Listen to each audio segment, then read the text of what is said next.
Welcome to the Clock Tower. I'm Brandon, and today we're looking over Danmachi as our deck today. Here's an overview of the deck itself. You'll notice we're playing the Salvage Level 1 combo into the Pants top end. And yes, there are 12 events in this deck. This list will look pretty similar to a lot of the other lists floating around, as this is like the big list of the set. But I do have some tech pieces in here that I thought were really interesting that can really help advance the deck's game plan and help get the pieces you want into play. Starting off at level 0, first off we have this coin flip. When placed on stage, your opponent has to declare 0, 1, 2, or 3. And you mill the top card of your deck. Then you can draw cards based on the number revealed +1 if it matches up to the number your opponent said. So if they declare 0, you mill a 0, you're able to draw 1. On your opponent's turn, on their draw phase, reveal the top card, and if it is a level 1 or higher, you may return this card back to your hand. So you can continue to throw this back down on the field every turn, if you so chose. We've seen this profile in a couple other sets now. We've seen this profile played relatively heavily in the Beaufry builds. We see the anti-meta builds. The mill's fine, especially early with a potential plus. What I find really interesting here is also the coin flip back to hand. So in some ways you're able to deny reverses, you're able to get more cards back into hand because you're repeating this card back to hand again, to potentially play it down again and potentially draw more cards. With the number of level 1s that we run, our higher level counts are actually decently high to make this pretty effective. Next up we have the Climax Swapper. So pay 1, ditch a Climax, salvage a Climax, and on play you can level swap, so you can choose a card in waiting room and swap with the card that's in your level. So you do have access to both blue and red at level 1 if you need it. It can also help filter your level, so that way you don't have to... So that way you can make the right choice of what you want leveled as opposed to being forced into a decision. Next up we have this bell. This bell allows us to be able to, the beginning of our opponent's attack phase, pay 1 clock self to bounce this card back to hand and return another one back to hand as well. So potentially removing 2 cards from your front row to be able to deny reverses in that way, as well as help get you closer to that level 1 goal, so you can start pushing your pieces out and getting your events down and going to town on the strategy that the deck wants to do. So this helps you get there faster as well and save cards alongside it. As a second ability that doesn't come into play with this deck, but if you choose to tech in that Agronaut Bell, you're able to. Next up we have the Hestia Brainstormer. This is the Brainstormer of the set. When you play an event, you may draw 1, ditch 1. So any event that you play can then also become a hand filter as well from the top card of your deck. It also is a search brainstorm to be able to get cards you need from deck itself. This is about your only real search tool with the deck, but if you're constantly spamming this, you're going to be in your deck regardless. You're also going to be able to mill through your deck pretty much on command, so you're able to get the cards you need regardless whether you prefer search or salvage. This is just your main engine of search. Next up we have this Hestia.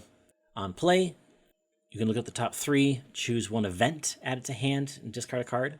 So another way to be able to on play mill, on play get an event to hand to be able to play the event. It also has the ability of when it's placed on stage as well. You could choose one of your opponent characters and that can't move to another position on stage. So specifically if you're playing against standby decks or any deck that brings things in early to the back row, you can freeze them there.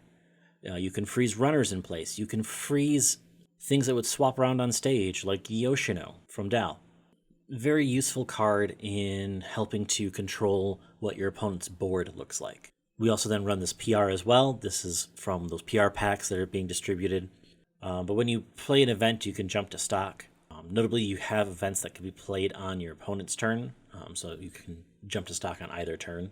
You also have the ability to rest this and give something 1,000 power. So you could rest this, give something 1,000 power, play an event, have this jump to stock, and then play something else down as well. A lot of different things you can do with this card, a lot of things that allow some flexibility, add additional power. Really useful card in this deck. I run it as a one-of, but you could definitely increase that as well for your own decks. But that is level 0. Jumping into level 1, we do have the Bell, which is our level 1 combo. On attack, it gets power based off of the number of the events of Firebolt in your waiting room. So if you have all 4 in waiting room, it gets an additional 6,000 power. When you're playing this with the climax and that alone, you're looking at 11,500 on attack. At level 1, that's pretty powerful and steps over just about everything. But that's by itself. We also run the Turf War Welt. It has the ability that your 1/1 event is suddenly free. It also has the ability to pay 1, rest this card, and look up to X number of cards off the top of your deck, choose a level 1 or higher and add it to your hand. X being the number of the 1/1 event in waiting room. So pairing with the 1/1 event, you can use the 1/1 event for free, and then turn around and use this ability, pay 1, rest itself, to then look and pull cards from the top of your deck as well. So really fun interactions there with those 2 cards and a little event package going on. Allows you some waiting room access and then access from the top of deck. Notably, this has card, so you can grab your events off of the top of deck as well. The only thing you cannot grab are climaxes and level 0s. As we jump into our level 1 events, one of the key parts with this set is that it's able to support running a high number of events, and we run max amounts of all of these events as possible. The Firebolt is a salvage level based on the number of level 1s that are in your waiting room. So notice that this pairs with that level 1 combo pretty heavily. You can salvage based off the number of level 1 combo pieces in your waiting room. So notably, this combos pretty heavily with the level 1 combo. You're running this if you're running the level 1 combo itself for that power alone. Then also allows you to use this to get that back from waiting room, back to hand, to turn around and do it again, right? So really good synergy with that. It really helps to spawn out that level 1 combo over and over again. Notably, you don't have to grab the level 1 combo, but you're salvaging level based on number of those present. So if you don't have any in there, you're only salvaging 0s. Our 1/1 event, as noted before, it can become costless to use. I think is really interesting and really important for this card because you choose a character, salvage it from waiting room, and you choose one of your characters and give it 4,000 power until end of turn. This really ties in with that level 1 combo to just step over just about everything and anything you can face. So with this card and the level 1 combo and all of the other events in waiting room, that 11.5 becomes 15.5 with just one of these. At level 1, you're not going to have anything that's going to be able to defend against that at 1. Even at 2, it's very difficult for things to defend against that. But you can power up these even more so to be able to step over some of those pieces as well. Our last event that we run is the Hestia Knife. This is also part of the combo package with the level 1 combo. Level 1 combo. When the salvage is placed on stage in the climax area, and you have another character with the traits and name, with the traits, and if you have another traded character, you can either choose to salvage the Hestia Knife or search your deck for the Hestia Knife and put it into your hand. So you're able to get the Hestia Knife on climax placement, so regardless of what happens during the board, during your attacks, you've already plussed off of your combo before you've even begun attacking. With the Hestia Knife, we have a couple different things that make this knife really interesting to play. So if you do not have a character with Hestia or Bell, you cannot play the card from. Thankfully, the combo is Bell and the Brainstormer is Hestia, so you're likely to have a bunch of Hestia or Bell characters around. If you don't have a character with Bell in name, you can't use this during the counter step. So having Bell somewhere in some way allows you to be able to use this as a counter. This card can be played from hand without fulfilling color requirements, which is amazing. Because especially at level 1, if you just get to level 1 and you use red and get the red combo and do all the red things, you get all these blue events into hand and all of a sudden you can't use it defensively because of color. But now you can, because of the text on the card itself. And the event is look it up to 4, choose one traded character, add it to hand with the rest waiting room. So very, very reminiscent of the Torch from Goblin Slayer, and combo being able to get the Torch, then you can use the torch to either mill, to get characters, to do what you need to do with the torch to get to the best deck compression you're looking for. Really helpful card, especially in this set as well. Really allows you access and control over what you want your deck to look like. That's our level 1 game. Notice it's very heavily centered around the level 1 combo. You're just going to try to loop that combo as often as you can. Running Pants helps you to be able to get the salvage combo, helps you get that salvage climax back to hand, so you can try to just continue to combo. As we look at level 2, just 2 level 2s. The first one is an assist to level 3s, and you can rest it to give one of your characters that your opponent cannot play events or backups from hand.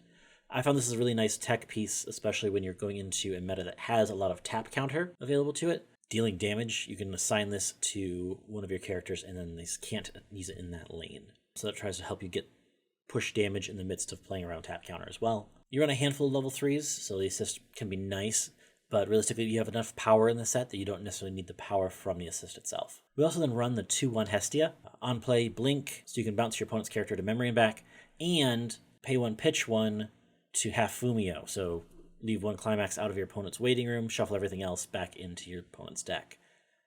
So you can mess with their deck state as well, allowing you a chance to be able to stick more damage. But that's our level 2 game. Level 2 game is very much tech pieces, very much pieces to help control the board, control your opponent's deck state. As we look at level 3s, first off we have the early play. The early play itself is a 4 more early play, so if having 4 characters on field, you can then play this down. Heal. It gets power for having markers, and on attack you can choose 1 Hestia Knife and 1 event that we don't run and put it underneath as markers. The base power on this card is going to be relatively small. However, you can marker the Hestia Knife if you already have one in waiting room. This also allows you to be able to heal pretty much on command because you should have a relatively full hand.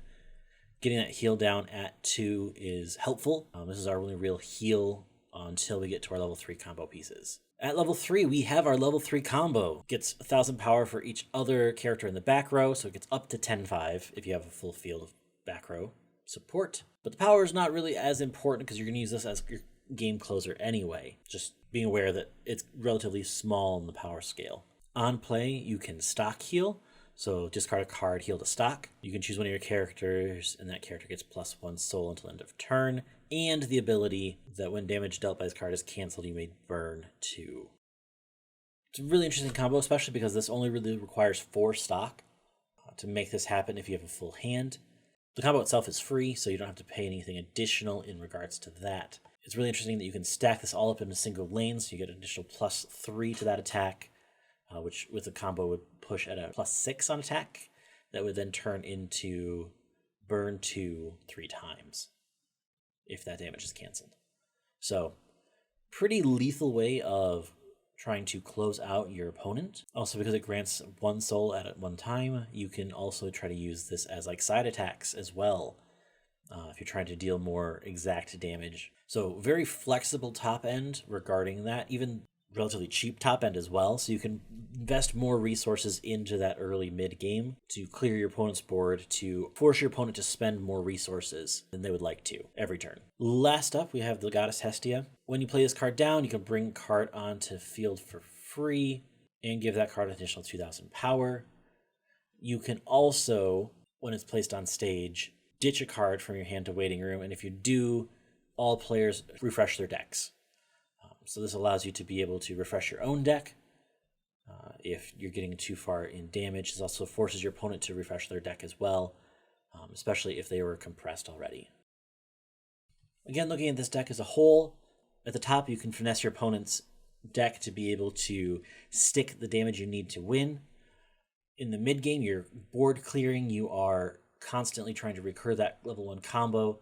You're also trying to affect your opponent's deck as much as possible, trying to force them to overspend resources in order for you to close out the game. You have effective tools at 0 and 1, and even at 2 to be able to try to deny your opponent their own game plan. So that way you can step forward and close out the game with damage amounts just right.